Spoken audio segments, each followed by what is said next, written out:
Bismillahirrahmanirrahim. Assalamualaikum warahmatullahi wabarakatuh. Alhamdulillahi rabbil alamin.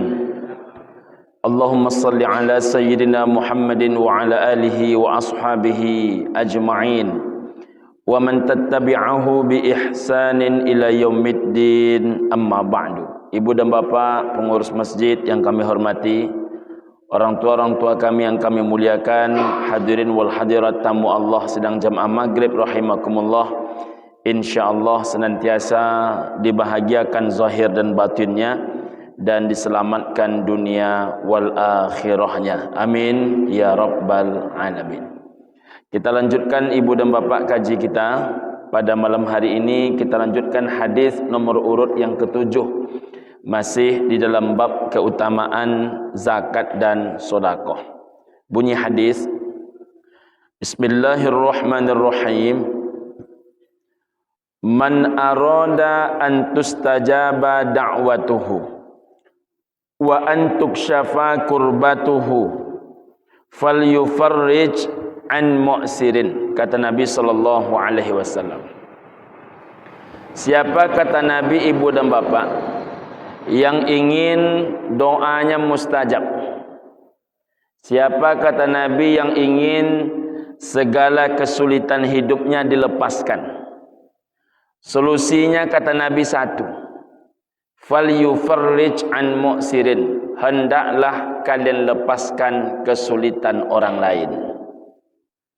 Ibu dan bapak rahimakumullah, pertama, doa menjadi mustajab. Salah satu persoalan hidup kita, ibu dan bapak, adalah dikala doa kita rasakan tidak mustajab. Padahal doa itu, kata Allah Ta'ala, Udu'uni astajib lakum, mintalah kepadaku maka pasti akan aku kabulkan. Diminta sudah, dimohonkan sudah, dipanjatkan sudah, diucapkan sudah, disampaikan sudah. Tapi anehnya berulang kali disampaikan kepada Allah, tetap doa itu tidak mustajab. Apa persoalannya? Rupanya ibu dan bapak rahimakumullah, persoalannya itu adalah diantaranya itu pertanda kita tak selesai dalam membantu orang lain, melapangkan hidup orang lain. Ibu dan bapak yang berbahagia, yang kedua, wa antuk syafa kurbatuhu. Siapa, kata Nabi, yang ingin segala kesulitan hidupnya dilepaskan? Berangkat pagi pulang malam sudah, namun hidup susah juga. Bakureh orang, bakureh puluh awak, bakureh orang selesai masalah hidupnya, bakureh awak ndak selesai masalah hidup awak dah. Apa yang salah? Ada pula sebahagian ibu dan bapak rahimakumullah, dicari sudah tapi tak dapat. Ada pula dicari sudah, ada dapat tapi tak cukup-cukup, selalu susah berkepanjangan, tak berhenti-berhenti hidup susah. Rupanya dua persoalan ini ibu dan bapak hanya satu solusinya. Kalau mau doa mustajab, kalau mau segala kesulitan hidup dilepaskan, falyufarrij an mu'sirin, lepaskanlah kesulitan orang lain. Jadi ibu dan bapak rahimakumullah, sahabat-sahabat Nabi itu adalah orang-orang yang ahli dalam melepaskan kesulitan orang lain. Walaupun terkadang hidup mereka itu susah. Mengapa mereka itu bersemangat betul untuk melepaskan kesulitan orang lain? Karena mereka meyakini sepenuh hati, hanya dengan melepaskan kesulitan orang lainlah dua langsung Allah berikan kepada kita, doa mustajab, kesulitan hidup kita dilepaskan. Bahkan sesusah-susahnya para sahabat ibu dan bapak, mereka adalah orang-orang yang ahli melepaskan kesulitan orang lain. Saya berikan kepada ibu dan bapak beberapa contoh. Pertama, contoh ini pernah saya sampaikan dahulu, cerita Jabir. Jabir ini ibu dan bapak rahimakumullah, ketika perang Khandaq, menengok di perut Nabi itu nongol batu dua. Di balik baju Nabi itu ada batu dua, terikat ke perut Nabi sallallahu alaihi wasallam. Jabir ini tahu betul, berarti Nabi sudah 3 hari tak makan. Karena kebiasaan orang Arab, kalau sudah 3 hari lamanya tak memakan makanan pokok, maka mereka mengambil batu, lalu batu itu ditempelkan ke perut. Apa pengaruhnya Pak Ustaz? Kata Ustaz Zulhendri Rais, ada pengaruhnya, rasa lapar akan berkurang. Kalau Bapak Ibu kurang percaya, boleh dites tuh. Dicoba agak 3 hari tak makan makanan pokok, kemudian tempelkanlah batu ke perut. Ada pengaruh apa tidak? Tolong ceritakan kepada kami. Ibu dan bapak yang berbahagia, hebatnya ketika menengok Jabir, ketika menengok Nabi, Jabir ini tahu betul Nabi dalam keadaan lapar. Duduk dia di samping Nabi, dibisikkannya kepada Nabi, "Ya Rasul, siang ini makan di rumah kami." Dia belum tahu di rumahnya ada makanan apa tidak. Sesampai di rumah ibu dan bapak, Nabi pun menyanggupi. Dia sampaikan kepada istrinya, "Adakah makanan yang bisa kita hidangkan buat Rasul?" Kata istrinya, "Jangankan untuk Rasul, untuk anakmu pun tak ada." Jadi untuk anaknya pun tak ada. Macam mana nak ngasih Rasul? Lalu dia tanya, "Adakah di rumah kita ini zabah?" Orang Arab tu biasanya menyebut kambing dengan 2 istilah, kibash dan zabah. Kibash ini buat kambing berumur 2 tahun, kambing dewasa. Zabah untuk kambing berumur 1 tahun ke bawah, kambing muda bahasa kita. Adakah di rumah kita zabah? Berarti dia sudah tahu di rumah itu tidak ada kambing dewasa, yang ada cuma kambing kecil. Tapi ada tak kambing kecil itu? Kata istrinya, hanya ada 1 ekor. Kalau begitu kata beliau, kita sembelih kambing ini dan nanti kita akan jamukan kepada Rasul. Biasanya orang Arab tuh kalau kambing tuh kambing muda, itu paling banyak yang makan hanya 6 orang, Pak. Bapak Ibu kalau yang menengok YouTube sampai hari ini masih menjadi kebiasaan orang Arab, misalnya memakan daging onta itu memang langsung ontanya ditongkrongin. Nah, itu mereka makan daging onta itu hanya 20 orang, 25 orang. Jadi dahsyat makan mereka itu. Kalau kambing muda itu paling banyak itu hanya 6 orang yang memakan. Jadi kalau sudah 6 orang itu kurang. Beda dengan kita, kalau kita kambing muda itu masih bisa lah 1 RT masih cukup lah, tambah dengan rebung sikit kan, sebodak sikit kan. Ibu bapak kalau nengok mereka acara, mengapa perempuan-perempuan Arab itu maharnya mahal? Karena kalau mereka pesta, itu kambing itu bukan 1 ekor disembelih, kadang 20 ekor. Dan kambing itu ditongkrongin per ekornya macam itu. Kambing-kambingnya bukan kambing-kambing 2 tahun itu, Pak. Kambing yang betul-betul kambing 5 tahun itu, yang bakal laso itu. Nah, kalau kambing itu sudah lewat 2 tahun usianya, mereka sebut kibash. Tapi kalau masih kecil dia zabah. Zabah ini kalau bahasa kitanya agak-agak mirip dengan lauk lah, lauk. Apa kata istrinya? Hanya ada 1. Ya baik, yang 1 itu kita sembelih, nanti kita hidangkan kepada Rasul. Disembelih lalu dimasaklah. Setelah masak, ibu dan bapak, siang pun datang. Ketika siang datang, rupanya Nabi mengumumkan informasi ini kepada seluruh sahabat penggali parit Khandaq. Jumlah mereka berapa Pak Ustaz? 141 orang. Tambah Nabi 1, 142 orang. Jadi boleh kita mengundang orang kalau kita cuma diundang? Tak boleh. Kok Nabi boleh? Nabi beda. Jadi jangan bapak ibu kira sesuatu yang boleh di Nabi, di bapak ibu boleh. Ada sesuatu yang hanya berlakunya di Nabi, di kita tidak berlaku.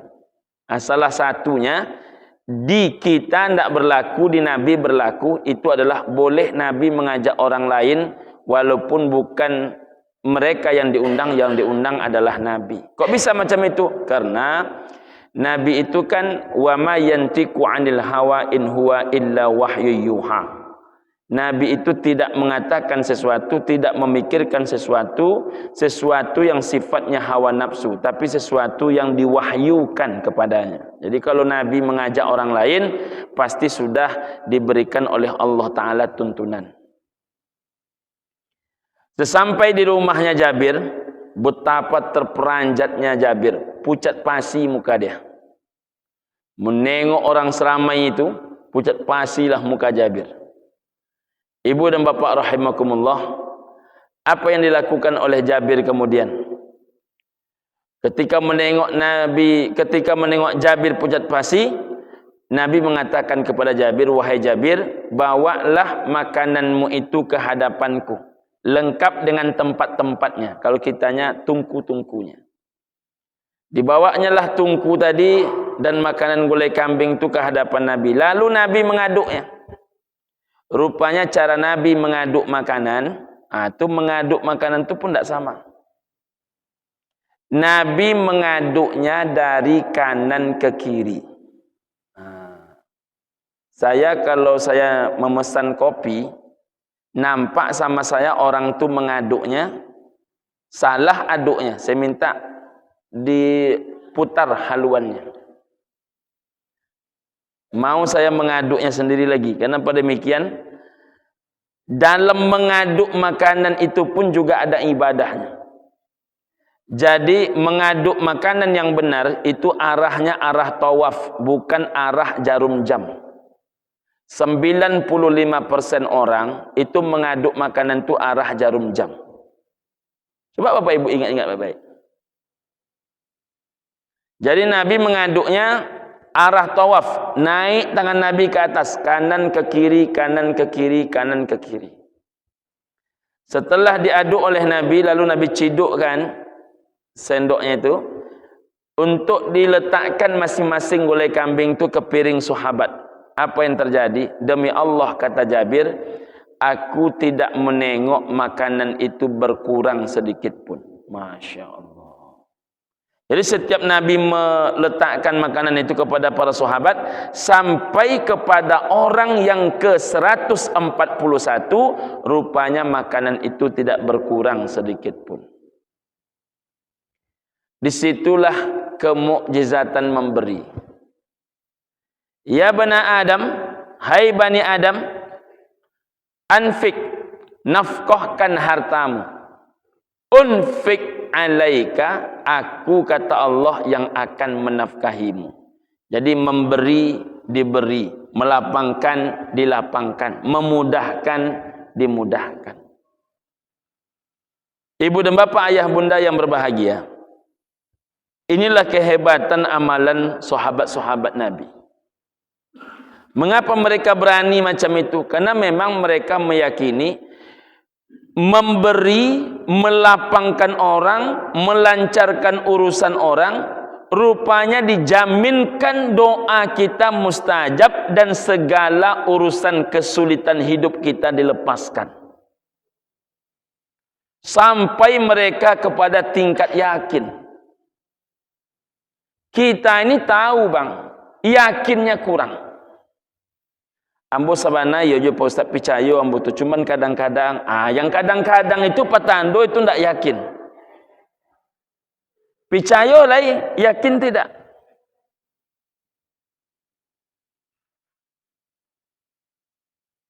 Jadi ibu dan bapak rahimakumullah, bahkan untuk bapak ibu ketahui, seberapa banyak orang sekarang, mohon maaf,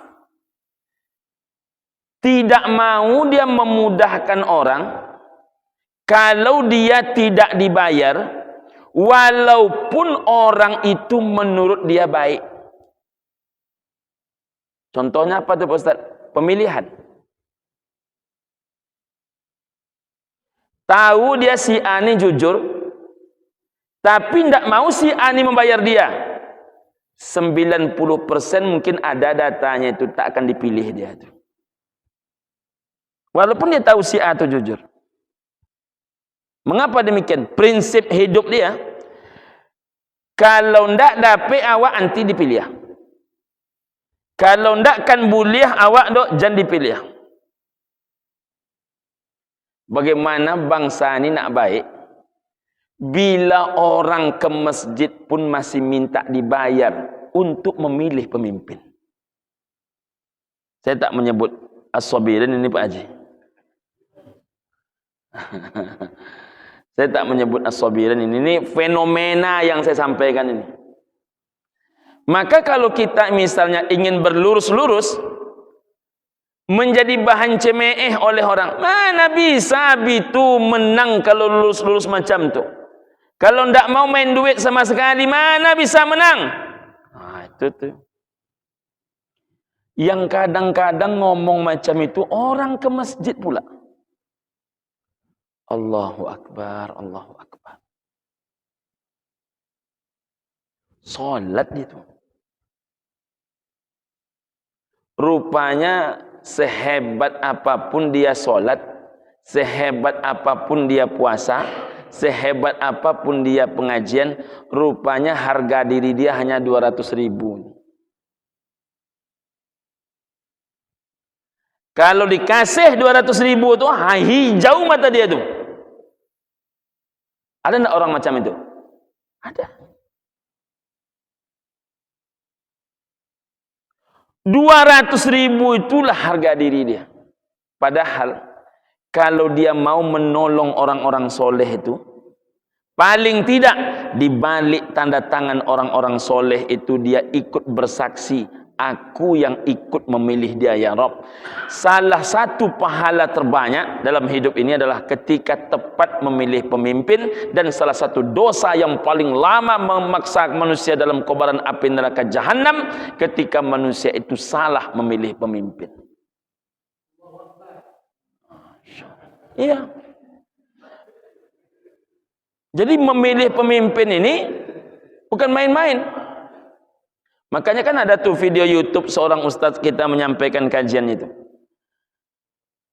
Setiap manusia itu setelah dia dibakar dosanya dengan api neraka jahanam, lalu dia dimasukkan ke dalam syurga. Namanya ahlul jannah jahannamiyun namanya.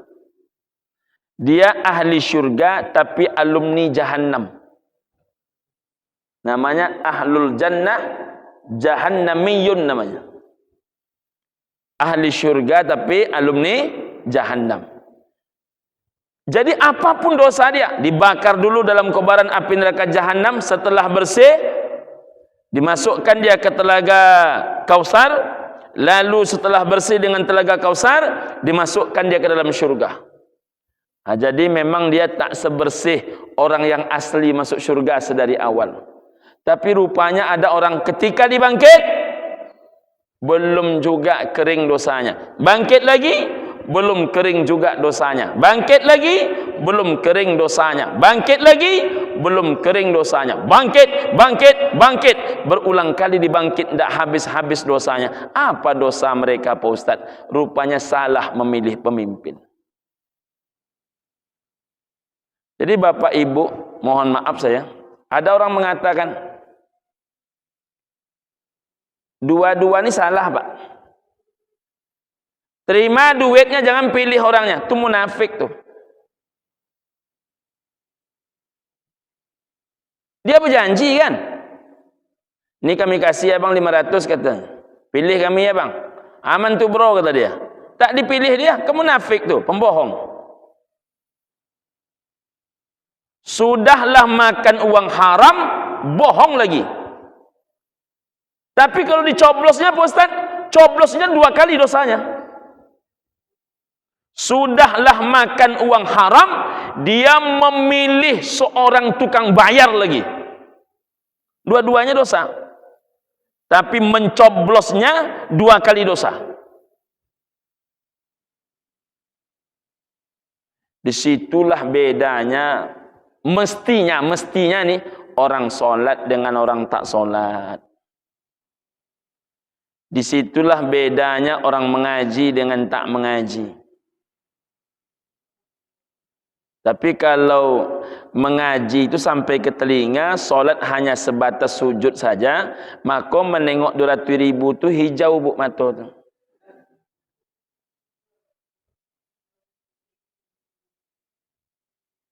Sekali lagi, ya. Dua-duanya dosa, Bang. Dia pilih 2 kali dosanya. Sudahlah menerima sogok, lalu dia memilih orang tak lurus. Bagaimana dia tanya Pak Muflihun? Karena informasi ini Pak Muflihun yang bilang.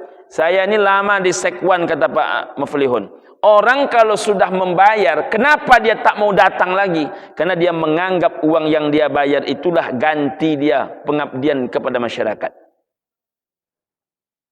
Tanya Pak Muflihun, wali kota kita, Pak PJ. Makanya kenapa ada orang datangnya hanya waktu menjelang pemilu ini saja. Sudah dipilih oleh jamaah as-sabirin. Habis itu tak nampak-nampak dia lagi. Kapan dia datang? Nanti setelah 4,5 tahun ke depan. Kasih lagi 300.000. Dulu 200.000, sekarang naik 300.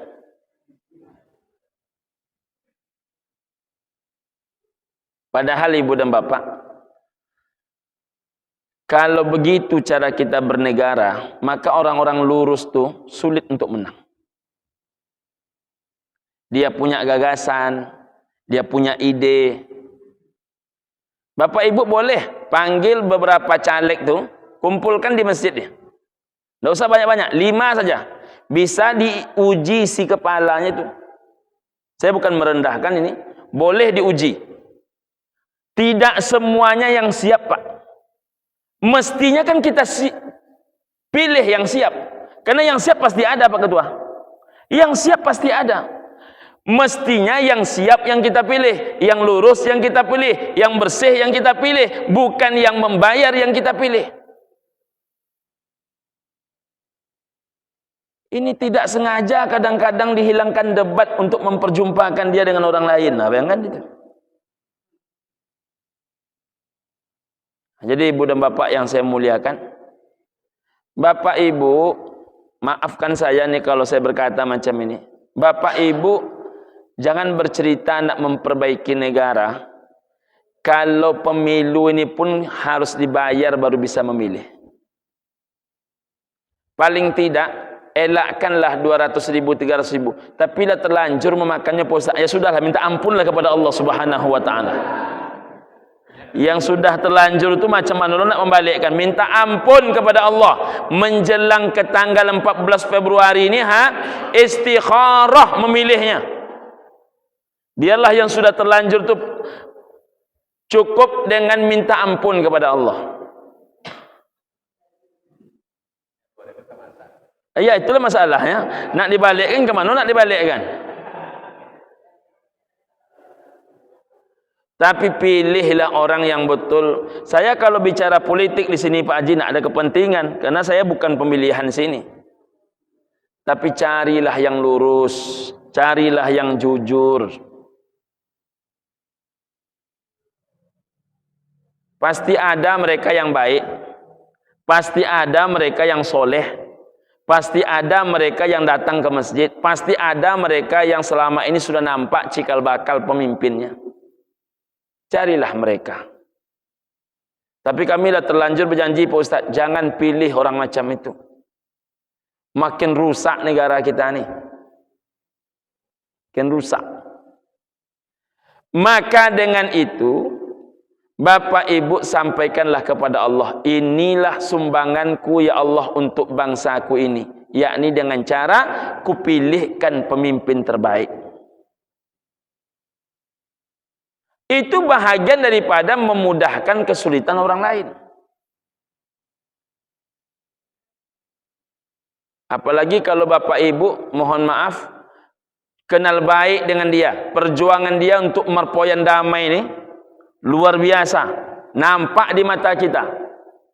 Belum dia ngapa-ngapa lagi, peduli dia dengan masyarakat. Dia datang takziah bukan kerana nak mencalon, memang dia hobi menyelesaikan urusan manusia ni. Sosialnya tinggi.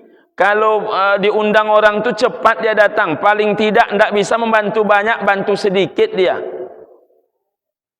Maka tolong mereka, jangan disuruh mereka membayar. Tidak akan tak pitihkan do ibu dan bapak. Iko Pak Ado kadang-kadang lah 7 kali menerima. Dari sianu menerima 300, dari sianu menerima 400, yang siko menggelo 500, yang kok taluknya kadang-kadang cari batigo 1 juta, cari sekian, la ilaha illallah. Mudah-mudahan kita terjauh dari hal macam itu. Amin. Ya Rabbal Alamin. Supaya doa kita mustajab. Supaya doa kita mustajab. Supaya kesulitan awak dilepaskan oleh Allah Ta'ala. Amin ya Rabbal Alamin. Kita lanjutkan. Itu hadis nomor urut yang ke-7. Hadis nomor urut yang ke-8. Ittaqun nar, jauhilah olehmu api neraka. Bagaimana cara menjauhi api neraka itu Pak Ustaz? Nah, salah satunya kata Nabi, walau bisyikki tamratin, walaupun dengan cara memberikan sebiji kurma. Bapak Ibu mungkin ya sering menengok orang Arab tuh membagi-bagikan kurma. Coba kan?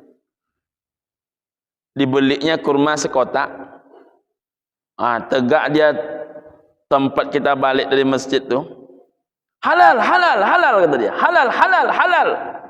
Biasanya yang macam itu tuh mohon maaf, itu bukan orang Arab yang kaya. Mereka hanya mampu membeli sekotak kurma. Sekotak kurma itu pun Pak disedekahkan dia. Kalau yang kayanya Pak, pakai kontainer dia.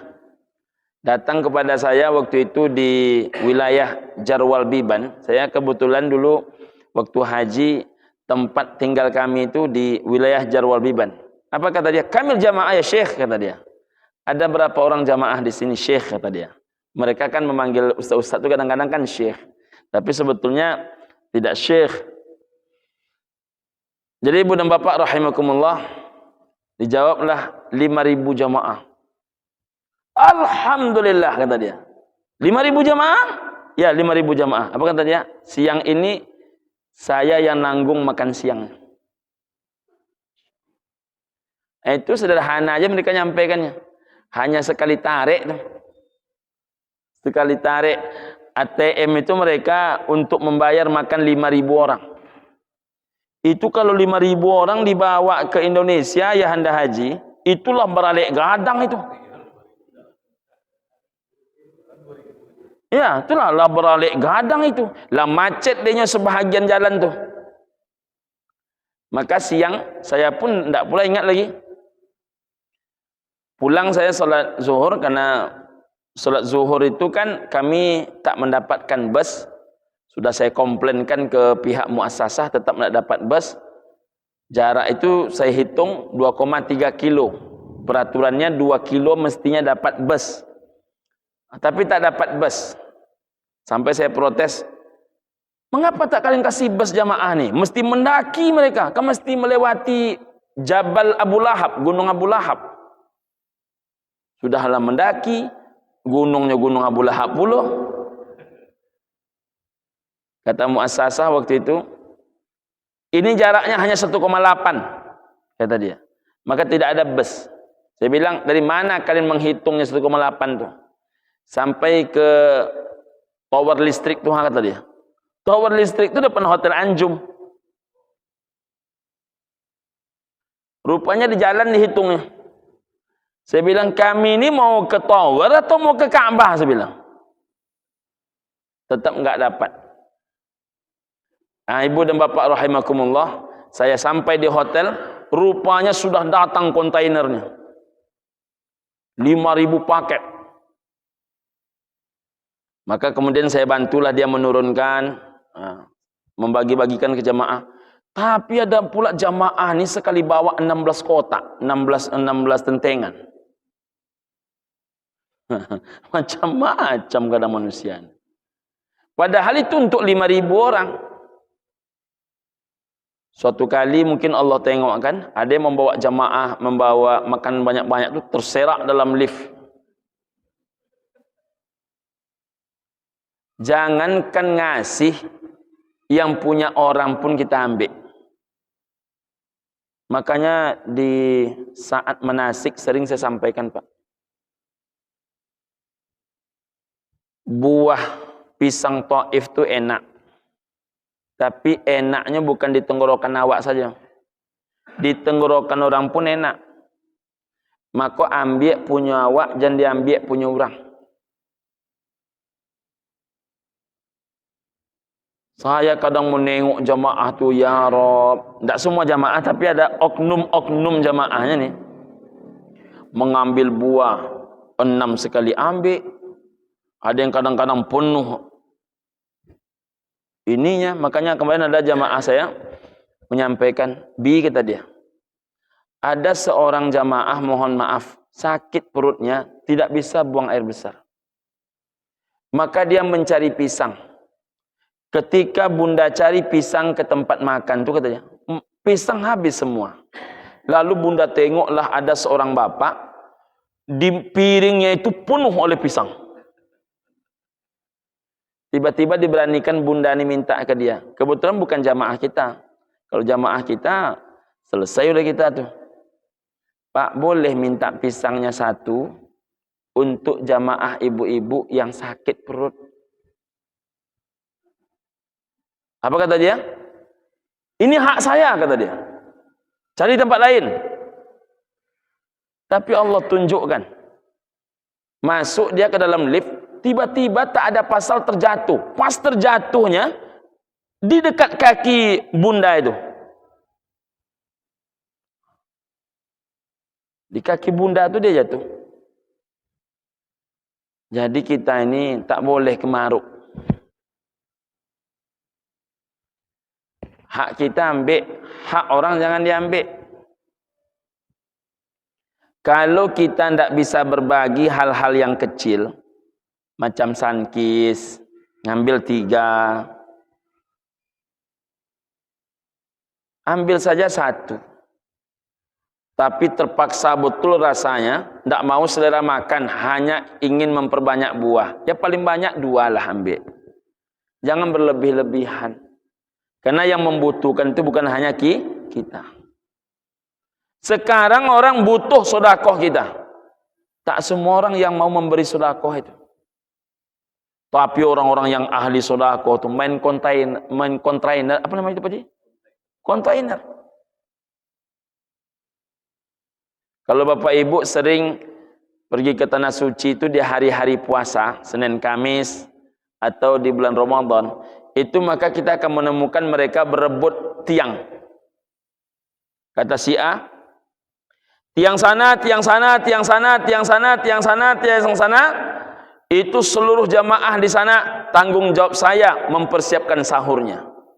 Kata si B, jangan gitu brother, kata dia. Cukuplah engkau ambil sebagiannya, jangan kau borong semuanya, kata dia. Jadi mereka tuh berebut nak banyak.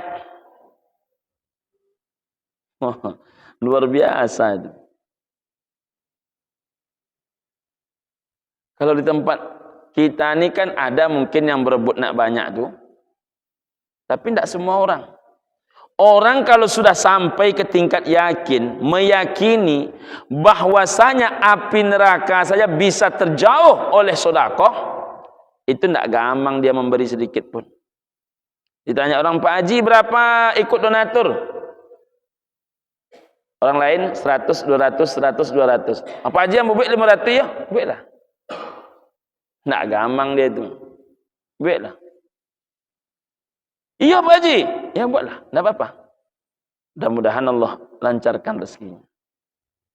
Tak ada gampang dia.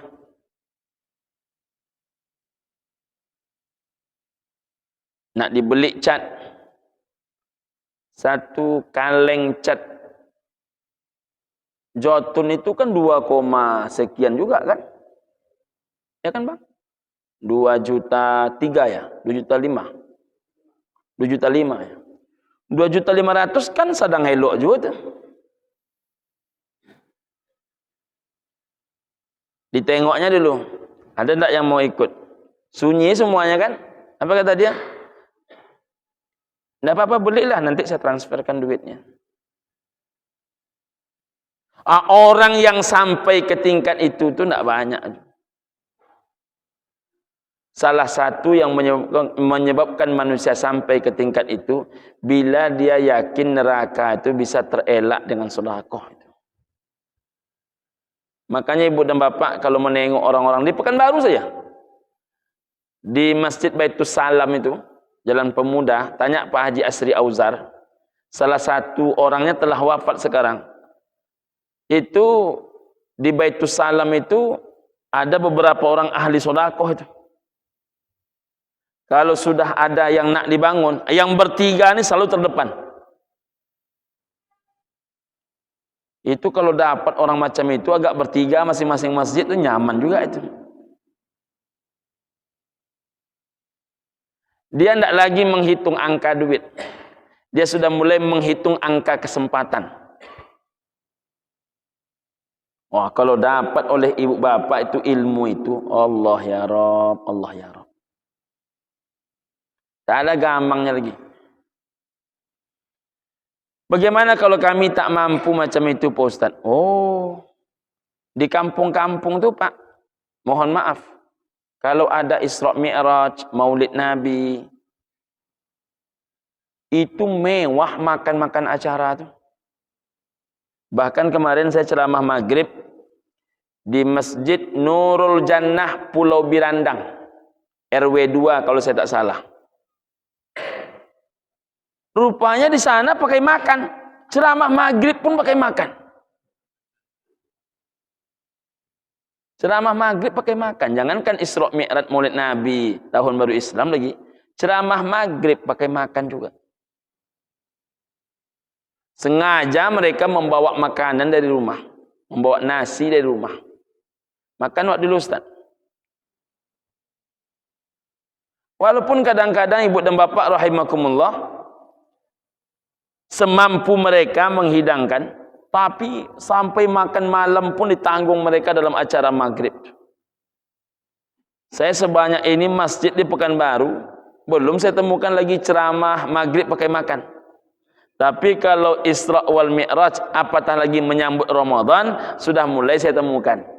Kalau dulu payah mencarinya. Tapi kalau di kampung tu Pak luar biasa. Seketek-seketek makan, seketek-seketek makan. Di Pekanbaru tak sedikit saya temukan acara-acara Maulid Nabi itu, dia adu-adu jo bakwan ke bakwan, bakwan ke bakwan. Ni bakwan ni sih kan. Itu sudah acara Maulid Nabi Isra Mi'raj itu. Mengapa itu bisa terjadi? Karena orang belum sampai masuk ke dalam jiwa dia itu meyakini bahwa sedekah itu menjauhkan dari api neraka. Maka orang kalau sudah meyakini sedekah itu menjauhkan dari api neraka, berebut dia. Berebut. Maaf ibu-ibu ya, maaf, contohnya saja. Memperebutkan membasuh telekung belakang tu, tengok betul orangnya dulu tu.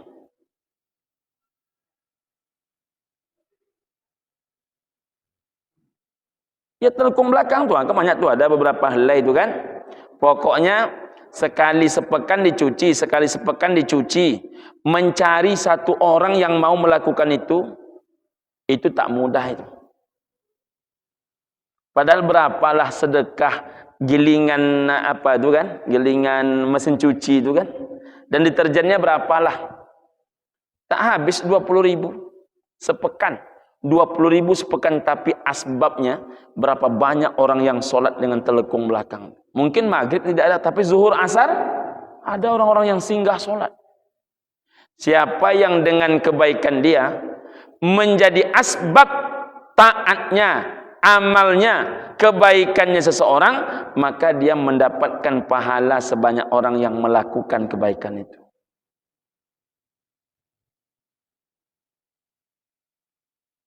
Nah, ini nampaknya mulai Jumat besok lah mungkin agak-agaknya kan. Kalau Kamis besok kan cepat betul ketahuannya kan. Saya yakin ibu-ibu ini ada yang terketuk pintu hatinya. Tapi untuk memulainya, kadang-kadang rasa sungkan kita tuh mengalahkan amal kita. Betul Bang Kowi, kita ini terlalu banyak mikir daripada terlalu banyak mengamalkan. Bekok kalau gue Apollo kecek orang, sok.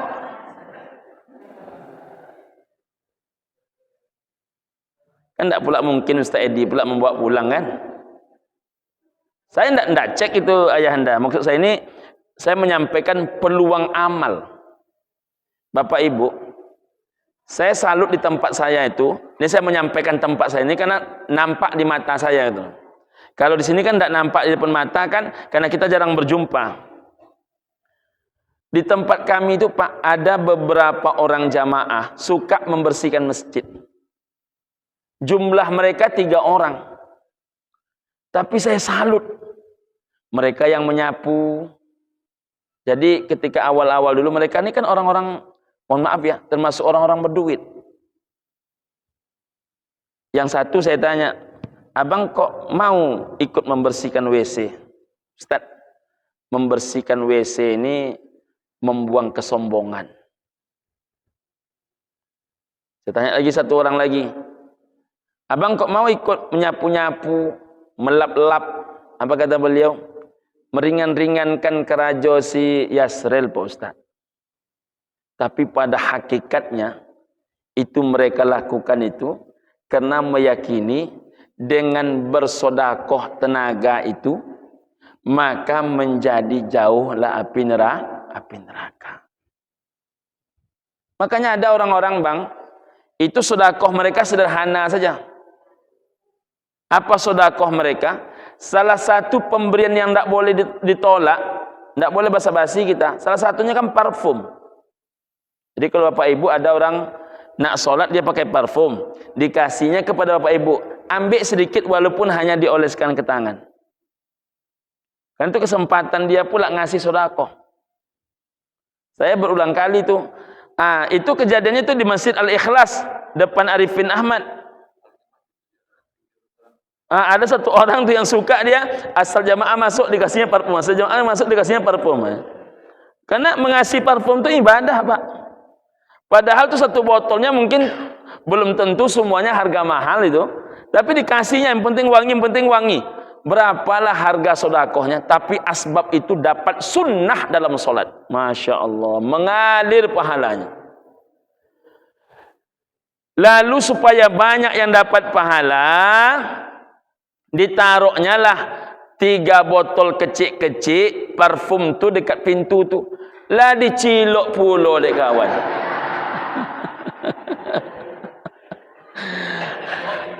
Dibawa pulang dek kawan. Orang membawa laba hemat-hemat ngumpul piti ditaruh di situ agak 3 botol ketek-ketek. Dicilok je dek kawan. Iya, jadi orang macam itu ada. Jadi ada orang suka, mohon maaf, mengambil, ada orang yang suka memberi. Jadi yang tadi itu Bun, itu kesempatan. Yang saya sampaikan itu kesempatan. Maaf, ini karena ini ya, beberapa malam yang lalu saya ceramah. Saya tak minum kopi itu. Padahal saya pengopi. Mohon maaf. Ini gelasnya bersih. Gelas itu semuanya berdebu. Tapi dia tuangkan di dalamnya kopi Ustaz. Memang berdebu, tidak dicuci. Jadi diambil gelas itu di dalam lemari itu, lalu dimasukkan air kopi Ustaz. Ini kan terang nih, ini kan nampak bersihnya ya anda. Jadi ketika saya ceramah, pas saya nak minum, wow, ini kuat debunya nih. Bahkan tangan beliau yang memegang itu nampak di situ. Ini beberapa malam yang lalu. Lalu kopi itu ditaruh oleh orang ke saya. Enggak Pak, saya dah minum, ini aja saya minum. Padahal saya pengopi orangnya. Coba bayangkan kalau itu mau pula orang mencucinya sekali sebulan. Karena ada masanya kadang-kadang mendadak. Meletakkan buah, ya kan? Meletakkan buah, tidak sempat nyuci. Tapi kalau dicucinya itu rutin, jadi ibu-ibu mencari amal ini tidak mesti hanya sholat tahajudnya. Dan pahala yang paling besar itu maslahatul ammah, mencari kemaslahatan untuk orang banyak. Itulah kaji kita malam ini. Semoga ada manfaat, ada kebaikan. InsyaAllah kita sambung nanti pada hadis nomor urut yang ke-9. Billahi taufiq wal hidayah wal ridha minal inayah. Assalamualaikum warahmatullahi wabarakatuh.